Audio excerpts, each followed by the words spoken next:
11वीं जमात के तलबा व तालिबात, अस्सलाम वालेकुम वरहमतुल्लाहि वबरकातुहू।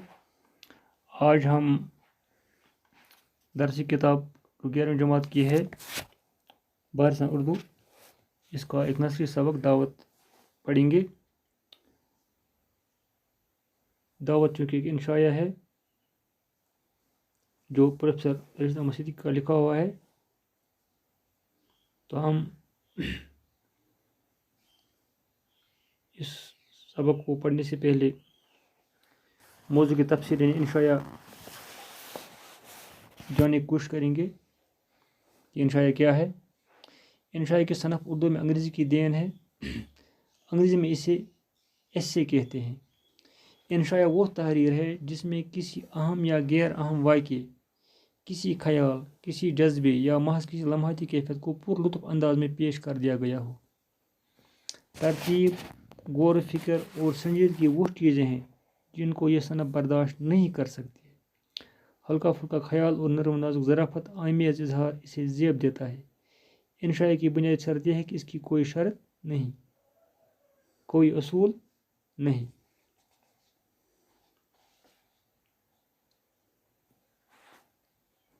जो कुछ कहो उसको पढ़कर कारी खुश हो जाए, इसलिए इस सनफ़ को इंशाया निगार की ज़हनी तरंग का नाम भी दिया गया है। इसमें मौजू की कोई पाबंदी नहीं होती है। इंशाया में तन्ज़ मिज़ाह का अंसर भी मिलता है, लेकिन इसमें ज़रूरी नहीं। इंशाया निगार की लाजिम है कि वो बात से बात पैदा करने का हुनर रखता हो। इंशाया में हुकूमत की पेचीदा मसाइल हल करने के बजाय ज़िंदगी के आम तजर्बे को गुफ्तगी के साथ बयान किया जाता है ताकि पढ़ने वाले की दिलचस्पी कायम रहे। उर्दू में इंशाया की मुस्तहकम रवायत मौजूद है, जिसमें सरजद अहमद खान का खुशामद, मोहम्मद हुसैन आज़ाद का निरंग ख्याल, हसन नज़ामी का जिंगर का जनाजा, मिर्ज़ा फजल बेग का एक वसील की तामील, रशीद अहमद सिद्दीकी का अरहर का खेत, पतरस बखारी का कुत्ते बहुत मशहूर है। इनके अलावा भी बहुत से अदीबों ने इस मैदान में कारनामे अंजाम दिए हैं। इनमें आगा वज़ीर, यूसुफ नाजिम, शौकत थानवी, शफीका फरहत, मुजतबा हुसैन और मिर्ज़ा मोहम्मद खान आरज़ू कामयाब इंशाया निगार तस्लीम किए जाते हैं। इसके बाद हम प्रोफेसर रशीद अहमद सिद्दीकी की हालत ज़िंदगी और अदबी खदमात पर भी सबक पढ़ने से पहले गौर करेंगे। प्रोफेसर रशीद अहमद सिद्दीकी की पैदाइश जूनपुर में 1896 ईस्वी में हुई। रवाज के मुताबिक आपने पहले अरबी और फारसी की तालीम हासिल कर ली, फिर बाज़ाब्ता स्कूल से डिग्री हासिल की। जोधपुर से BA करने के बाद अलीगढ़ चले गए, जहाँ पहले उर्दू में MA किया और फिर फारसी में। 1921 में रशीद साहब उर्दू लेक्चरर हो गए। उन्होंने अपनी इब्तदाई ज़िंदगी के वाक़ात अशरत बयानी मेरी में बड़े दिलचस्प अंदाज में तहरीर किए हैं। 1932 में आपकी शादी हो गई। 1935 में अल्लामा इकबाल ने उन्हें उर्दू रीडर के लिए मुंतखब किया और तरक्की करते करते प्रोफेसर बने। आप अलीगढ़ मुस्लिम यूनिवर्सिटी के शोबे उर्दू के सदर भी रहे। 1957 ईस्वी में आपको दिल्ली बुलाया गया और आपकी तकर्री बतौर डायरेक्टर जनरल एजुकेशन की गई। अदबी खदमात के सिलसिले में सदर जमहूरिया हिंद ने आपको पद्म श्री के एजाज़ से नवाजा। आप 1977 ईस्वी में वफ़ात पा गई। अदबी खदमात रशीद अहमद सिद्दीकी ने इस दौर का सबसे बड़ा मिज़ाह निगार तस्लीम किया है। उनकी अदबी खदमात के एतराफ़ में हुकूमत ने 1963 में उन्हें पद्म श्री का एजाज़ अता किया। उनको साहित्य अकादमी के अवार्ड से भी सरफराज किया गया। मज़ामीन रशीद, ख़ानदान, गंजहाई गरा माया, हम नफसान रफ्ता, जदीद गज़ल और अशरत बयान मेरी उनकी अहम तसनीफ़ हैं। रशीद अहमद सिद्दीकी उर्दू के साहिब तराज इंशा पर्दार हैं। उनकी गिनती उर्दू के बेहतरीन इंशा पर्दार में होती है। रशीद साहब उर्दू और फारसी अदब से गहरी तहरीरों में अलीगढ़ की छाप है। तन्ज़ मिज़ाह के मैदान में भी उनकी हैसियत मुनफरिद है। रशीद साहब ज़िंदगी के आम वाक़ात को एक ख़ास अदबी रंग में और अक्सर अदबी और इल्मी इस्तिलाहों में बयान करते हैं। रशीद साहब ने अपने तालिब इल्म के ज़माने में मिज़ाह या मज़ामीन लिखने शुरू कर दिए।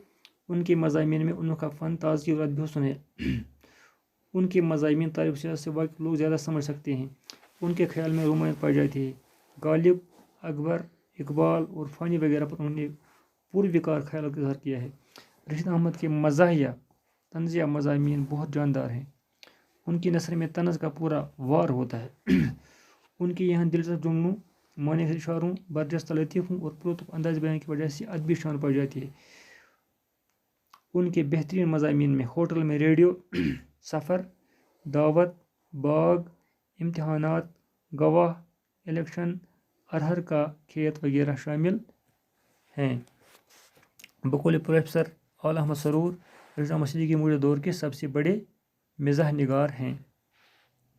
اب ہم براہ راست دعوت سبق کا مطالعہ شروع کریں گے، تو اس کے لیے اب اپنی کتاب کا صفحہ نمبر 61 کھولیں۔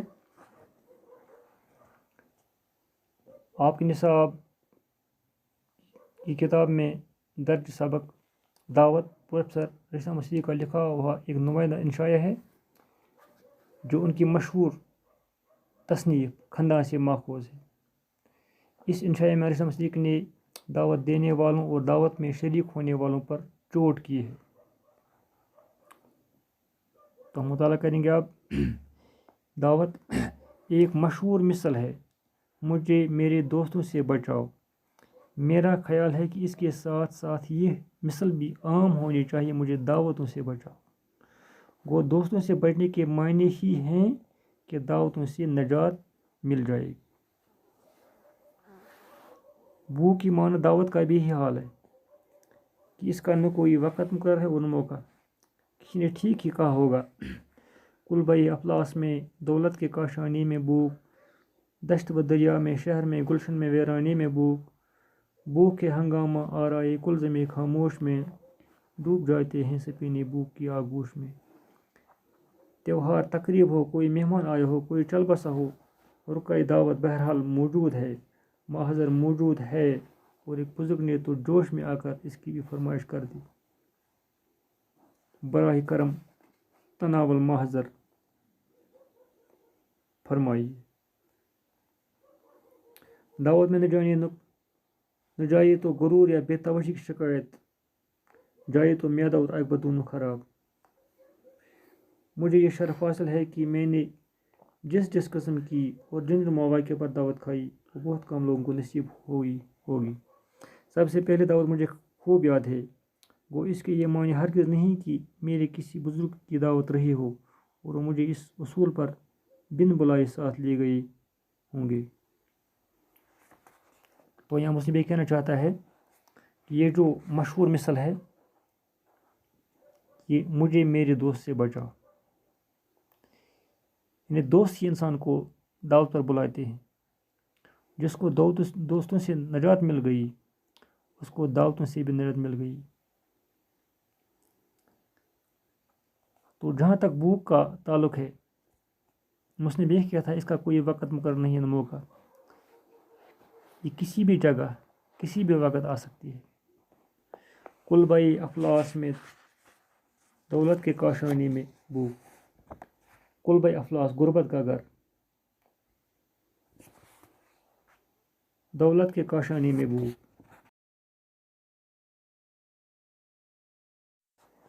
کلبہ افلاس میں یعنی غریب خانے میں، غربت کا گھر جو ہو وہاں بھی بھوک پہنچتی ہے، اور جو دولت مند کا گھر ہو، امیر کا گھر ہو، وہاں بھی بھوک پہنچتی ہے۔ دشت و دریا میں، شہر میں گلشن میں ویرانی میں، دشت جو ویران جگہ ہوتی ہے،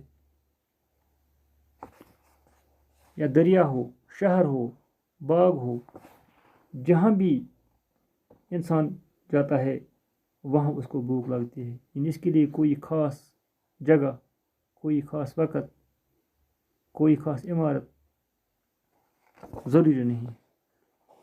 بھوک ہے ہنگامہ آرائے کلزم خاموش میں، جو بھوک ہے ہنگامہ آرائے کلزم خاموش میں، ڈوب جاتے ہیں سفینے بھوک کے آغوش میں۔ یہ جو بھوک ہے، اگر کوئی خاموش سمندر ہو، جس طرح کلزم عرب اور مصر کے درمیان واقع سمندر ہے، یہ ہر جگہ بھوک فتنہ بپا کرتی ہے۔